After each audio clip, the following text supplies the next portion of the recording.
미카엘과 그의 사자들 교회 61번째 설교를 시작하겠습니다.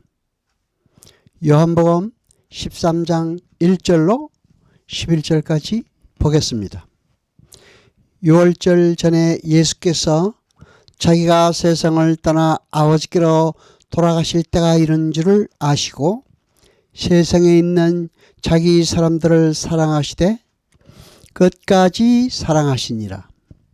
마귀가 벌써 시몬의 아들 가롯 유다의 마음에 예수를 팔려는 생각을 넣었더니 저녁 먹는 중 예수는 아버지께서 모든 것을 자기 손에 맡기신 것과 또 자기가 하나님께로부터 오셨다가 하나님께로 돌아가실 것을 아시고 저녁 잡수시던 자리에서 일어나 겉옷을 벗고 수건을 가져다가 허리에 두르시고 이에 대에 물을 담아 제자들의 발을 씻기시고 그 두르신 수건으로 씻기기를 시작하여 시몬 베드로에게 이르시니 가로되 주여 주께서 내 발을 씻기시나이까?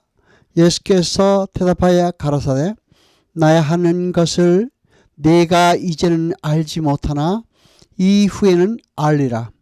베드로가 가로되 내 발을 절대로 씻기지 못하시리이다. 예수께서 대답하시되 내가 너를 씻기지 아니하면 내가 나와 상관이 없느니라. 시몬 베드로가 가로되 주여 내 발뿐 아니라 손과 머리도 씻겨 주옵소서. 예수께서 가라사대 이미 목욕한 자는 발밖에 씻을 필요가 없느니라. 온몸이 깨끗하니라. 너희가 깨끗하나 다는 아니라 하시니 이는 자기를 팔 자가 누구인지 아심이라. 그러므로 다는 깨끗지 아니하다 하시니라. 아멘. 누가복음 22장 24절을 봅니다. 또 저희 사이에 그중 누가 크냐 하는 다툼이 난지라. 아멘. 여러분, 무슨 싸움입니까?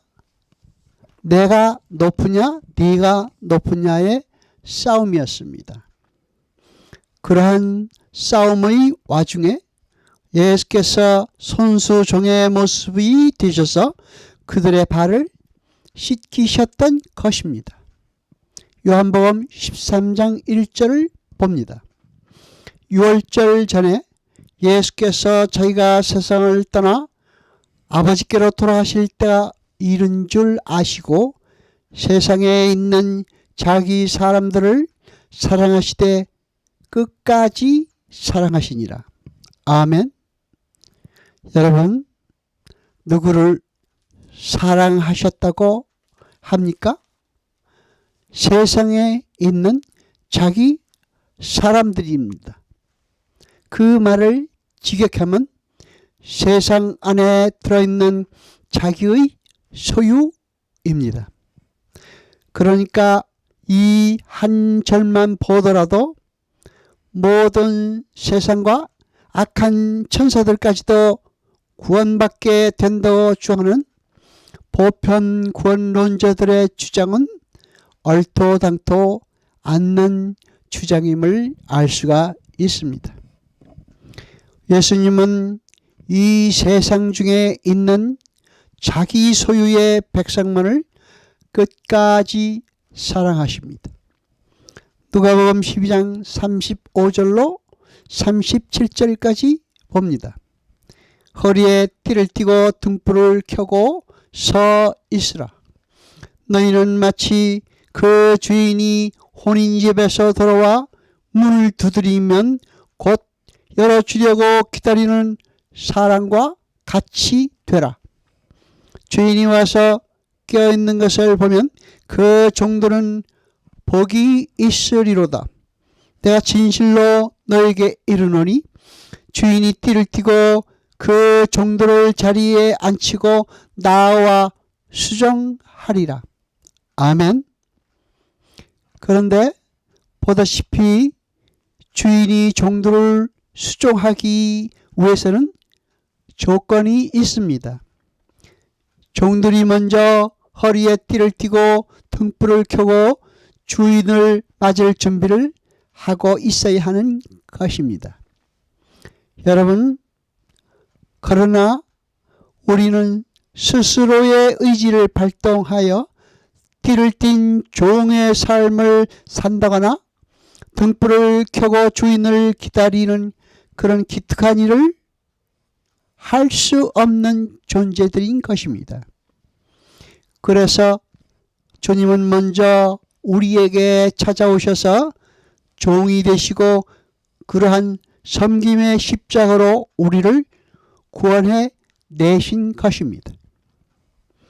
하나님은 인간을 창조하시고 당신의 생명력을 충만하게 부어주셨습니다.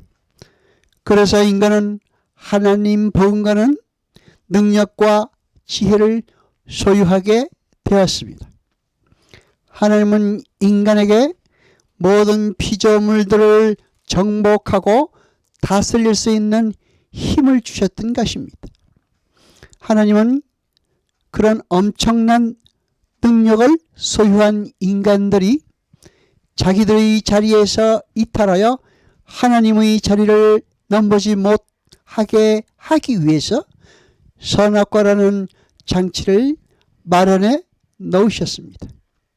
그 선악과는 너희들이 아무리 뛰어난 능력을 갖고 있더라도 너희는 나의 명령에 순종하며 살아야 하는 피조물이라는 것을 잊지 말라는 하나님의 경고였습니다.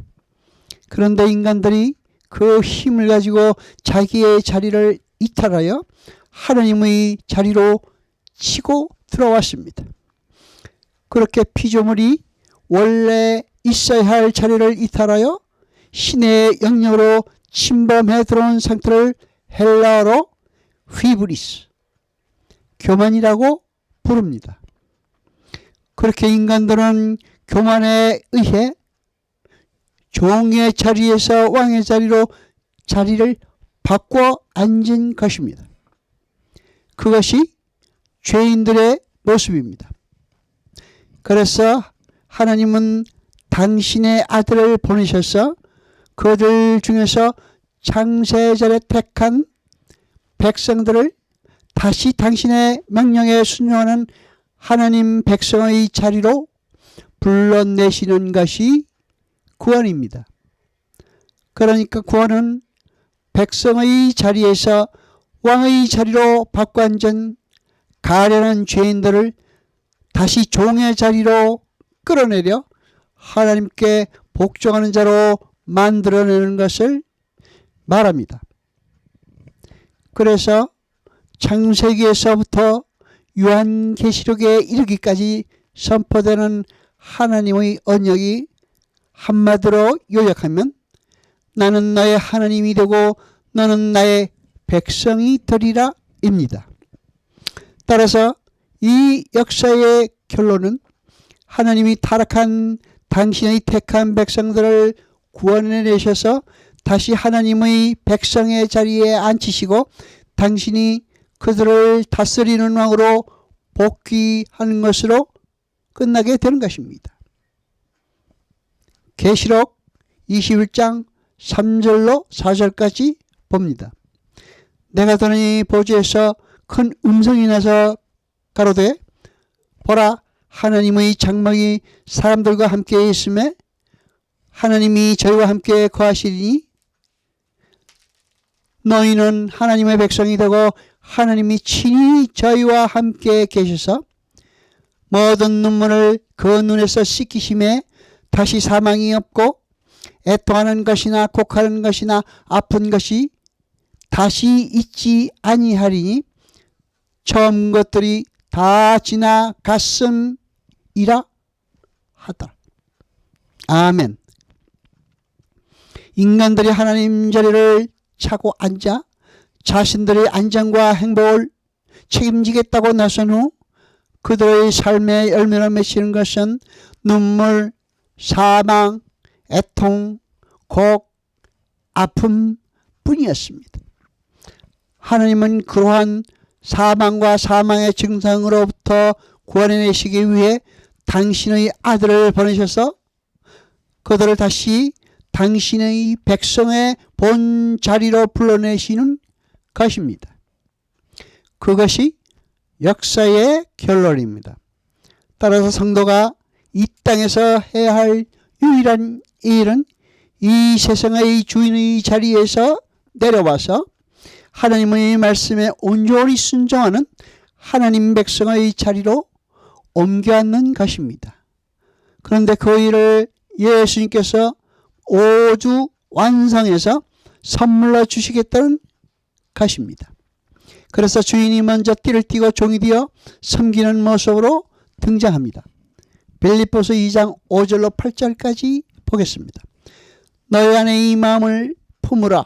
곧 그리스도 예수의 마음이 그는 근본 하나님의 본체시나 하나님과 동등됨을 취할 것으로 여기지 아니하시고 오히려 자기를 비어 종의 형체를 가져 사람들과 같이 되었고 사람의 모양으로 나타나셨음에 자기를 낮추시고 죽기까지 복종하셨으니 꼭 십자가에 죽으심이라. 아멘. 6절에 하나님의 본체에서의 본체라는 단어가 물푸해입니다. 그 단어는 본질까지 똑같은 상태를 말합니다. 그러니까 주님은 하나님이시라는 것입니다. 그런데 그분이 자기를 비우고 종의 형체를 가졌다고 하십니다. 거기서 형체라고 번역된 단어 역시 물포해입니다. 그 말은 주님께서 겉옷을 벗고 수건으로 띠를 띈 것이 단순히 종의 흉내를 내신 것이 아니라 진짜 종이 되셨다는 것입니다. 그리고 마땅히 취할 수 있는 것을 취하지 않으시고 오히려 자기를 비우셨습니다. 6절에서 취할 것이라고 번역된 할파그모스는 성경에 딱 한 번 나오는 단어입니다. 그 단어는 전리품이라는 의미를 담고 있는데 주님은 그 전리품과 같은 자신의 권리를 전혀 주장하지 않으셨다는 말입니다. 마태복음 15장 19절을 봅니다. 마음에서 나오는 것은 악한 생각과 살인과 간음과 음란과 도적질과 거짓 증거와 회방이니 이런 것들이 사람을 더럽게 하는 것이요 찢지 않은 손으로 먹는 것은 사람을 더럽게 하지 못하느니라. 아멘. 그러니까 구약 때 물두멍에서 물로 씻어서 정결하던 그 행위는 더 이상 신약 때에는 유효하지 않다는 것입니다. 그것은 단지 하나의 상징이었던 것입니다. 따라서 그것으로는 속까지 정결하게 될 수 없습니다. 마음에서 나오는 온갖 더러운 마음을 정결하게 하기 위해서는 그러한 예식이 아닌 다른 방법이 필요하다는 것입니다. 여기서 예수님은 더러운 죄를 도말아 씻어버리는 십자가의 필연성을 설교하고 계신 것입니다. 그렇다면 구약에서 물두멍에 물로 몸을 씻던 것은 무엇을 상징합니까? 예수 그리스도의 십자가를 상징하고 있습니다. 요한복음 13장 8절을 봅니다. 베드로가 가로되 내 발을 절대로 씻기지 못하시리이다. 예수께서 대답하시되 내가 너를 씻기지 아니하면 네가 나와 상관이 없느니라. 아멘. 내가 너를 씻기지 않으면 네가 나와 상관이 없다라고 하셨습니다. 거기에서 상관이 없다라는 말은 우쿠, 에케이스, 메로스, 메타를 번역한 말인데 이는 아랫사람이 윗사람의 영광이나 전리품, 재물 등의 공동 소유자로 참여하는 데 쓰이는 말입니다. 쉬운 말로 연합을 가리킬 때 쓰입니다. 만일 내가 나의 섬김을 거절하면 너는 포도나무에서 떨어져 나간 가지와 같다라는 말과 같습니다. 그러니까 예수님의 발 씻김은 제자들을 자기와 연합시키는 행위를 상징하고 있었던 것입니다. 그래서 굳이 메로스 메타라는 단어를 거기에 끌어다 쓴 것입니다. 요한복음 13장 9절로 10절까지 보겠습니다. 시몬 베드로가 가로되 주여 내 발뿐 아니라 손과 머리도 씻겨 주옵소서. 예수께서 가라사대 이미 목한 자는 발밖에 씻을 필요가 없느니라. 온몸이 깨끗하니라. 너희가 깨끗하나 다는 아니라 하시니. 아멘. 언뜻 보면 그러한 베드로의 행위는 기특해 보입니다. 어떻게 감히 종의 모습을 하신 스승의 섬김을 한두 번의 거절도 없이 넙죽 받아챙길 수 있냐는 것이죠. 그러나 여러분, 그것이 구원의 문제일 때는 달라집니다. 구원은 그렇게 면목 없는 것이 맞습니다. 도저히 불가능하고 추악하며 파산해버린 거지 같은 존재가 값없이 선물을 면목 없이 넙죽 받아버리는 것이 구원인 것입니다. 여호와 아버지 하나님 거룩하시니여 세세토록 영광과 찬송 받으소서. 말씀을 들 때 깨닫게 하시며 우리로 진리를 알게 하소서. 이 모든 것 감사드리며 우리 주 예수 그리스도의 이름으로 기도드리옵나이다. 아멘.